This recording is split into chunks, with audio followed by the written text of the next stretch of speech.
जैसा कि जहांगीर के दोस्त ने उसको मशवरा दिया है और इस पर जहांगीर बहुत ही नोट कर रहा है और सोच रहा है कि मुझे लगता है कि ये मशवरा बहुत ज़्यादा हिट होने वाला है, क्योंकि वैसे भी वो अब ज़रा नेकी का भूत उस पर सवार है और वो चाहता है कि वो इशरत और अपने बच्चों के सामने ऐसी ऐसी नेकियां करे कि सब दंग रह जाए, क्योंकि उसको पता चल चुका है कि उसका बेटा उससे दूर हो चुका है और उसको हासिल करने के लिए वो कुछ भी कर सकता है। और वो जानता है कि वो गुड्डी से बहुत ज़्यादा प्यार करता है, क्योंकि जैसे ही गुड्डी की तरफदारी की जाएगी तो वो ऑटोमेटिक उसके साथ हो जाएगा। यानी कि एक तीर से दो निशाने हो जाएंगे। आप देखेंगे कि वो इशरत को आके कहता है कि मुझे ऐसा लगता है कि वहाँ पर गुड्डी बिल्कुल भी खुश नहीं है, हमें कुछ उसके लिए करना चाहिए, क्योंकि शाजिया कभी भी उसको चैन सुकून से जीने नहीं देगी। मुझे पता है कि उसका जीना महाल करके ही रखा होगा। जिस पर इशरत कहती है कि मुझे भी शाजिया की ही टेंशन है। ऐसा लगता है हर वक्त कि कोई ना कोई गहरी चाल थी जिसकी वजह से वो इसको यहाँ से लेके गई है, वरना वो इसको यहाँ से कभी भी ना लेके जाती। शाज़िया भी अब यकीन कर चुकी है कि वाक़ई में गुड्डी में कोई मसला नहीं है, क्योंकि उस बाबा जी ने उसको यकीन दिला दिया है कि गुड्डी में कोई भी प्रॉब्लम नहीं है, ये आपको कोई नुकसान नहीं पहुँचाएगी। लेकिन अगर कोई फ़ायदा पहुँचाएगा तो वो गुड्डी ही है, क्योंकि नासिर ने उसको साफ-साफ कहा है कि बाजी की नज़रों में इसको हमने अब ऊपर करना है, ताकि वो इसको अपने ज़ुल्म-ओ-सितम छोड़ दें। क्योंकि इस बेचारी बच्ची का तो है कोई नहीं, लेकिन फिर भी इसका साथ देना ही नेकी है। जिसको सुनकर वो भी इस बात की हामी भर लेता है और कहता है शाज़िया को, क्या फ़िक्र मत करें, कुछ भी नहीं है ऐसा जैसा आप सोच रही हैं, बल्कि आपका वहमो-गुमान ही है, इसके अलावा और कुछ भी नहीं है। यानी कि आए दिन कोई न कोई नई बात उसके बारे में डाल दी जाती है। लेकिन आप देखेंगे कि औरंगज़ेब जो कहता है कि मैंने तुमसे पहले ही कहा था, तुम गुड्डी पर ख़ामख़ा शक कर रही थी, इसके अलावा और कुछ नहीं। गुड्डी किसी का बुरा नहीं सोच सकती, तुम्हें क्यों इन सब बातों की समझ नहीं आती है।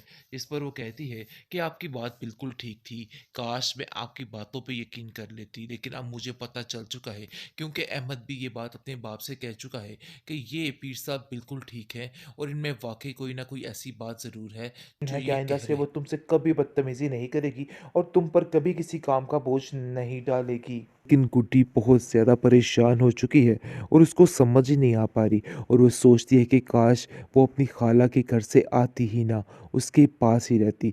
आखिर कैसे वो चच्ची जान की बातों में फिर आ गई और फिर दोबारा से इसी जहन्नम में आ गिरी। लेकिन अब कहती है कि पछताने का कोई फ़ायदा नहीं और स्वीटी को कहती है कि पता नहीं इन सब बातों का हल क्या है, मुझे तो कुछ समझ नहीं आ रही है।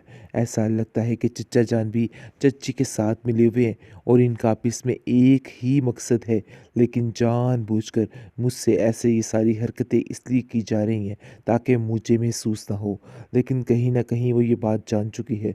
आप देखेंगे कि जैसे ही ये पीर उनके घर आ जाता है, शाज़िया की तबीयत दिन-ब-दिन काफ़ी ख़राब रहने लग जाती है और वो काफ़ी ज़्यादा उचाट भी रहने लग जाती है, क्योंकि वो उसके ज़हन से निकालने की कोशिश कर रहा है कि आपके घर में कुछ नहीं है और वो स्वीटी के बारे में कुछ भी उसे नहीं बताता है, क्योंकि वो जानता है कि अगर स्वीटी के बारे में कुछ ऐसा बता दिया तो मामला काफ़ी गड़बड़ हो जाएगा। इसलिए वो गुड्डी को कहता है, "गुड्डी बेटा, क्या तुम मुझे बता सकती हो कि असल माजरा है क्या? ये स्वीटी कौन है और क्या कर रही है? आखिर कुछ ना कुछ तो गड़बड़ ज़रूर है।" जिस पर स्वीटी गुड्डी इनकार कर देती है और कहती है कि नहीं, मैं स्वीटी के बारे में कुछ नहीं बताऊंगी, मैं बस इतना जानती हूँ कि ये मेरी मामा का दिया हुआ आखिरी तोहफा है, इसके अलावा कुछ नहीं। ड्रामा सीरियल गुड्डी की नेक्स्ट आने वाली एपिसोड काफ़ी इंटरेस्टिंग है। नाज़रीन, जैसा कि शाज़िया ने बुरा चाहा है इस बेचारी मासूम बच्ची का और उसको उसके लिए यानी कि तरह-तरह के बुरे रास्ते इख्तियार कर रही है, लेकिन वो नहीं जानती कि ये रास्ते उसके लिए ही आसान हो रहे हैं और उसकी हर मुश्किल, हर परेशानी बहुत जल्द दूर हो रही है। क्योंकि जैसे ही नासिर घर में आ चुका है, वो देख रहा है कि उसकी बहन शाज़िया उसके साथ बहुत बदतर सलूक कर रही है। वो उसको कहती है कि आखिर तुम ऐसा कैसे कर सकती हो? एक मासूम बच्ची के साथ इतना इतना ज़ुल्म, आखिर ऐसा कैसे हो सकता है?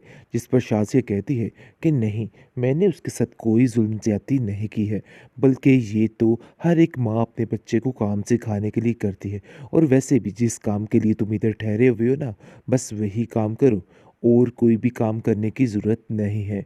लेकिन उसका भाई भी उसको ऐसे चने चबाएगा कि ये सारी ज़िंदगी याद रखेगी।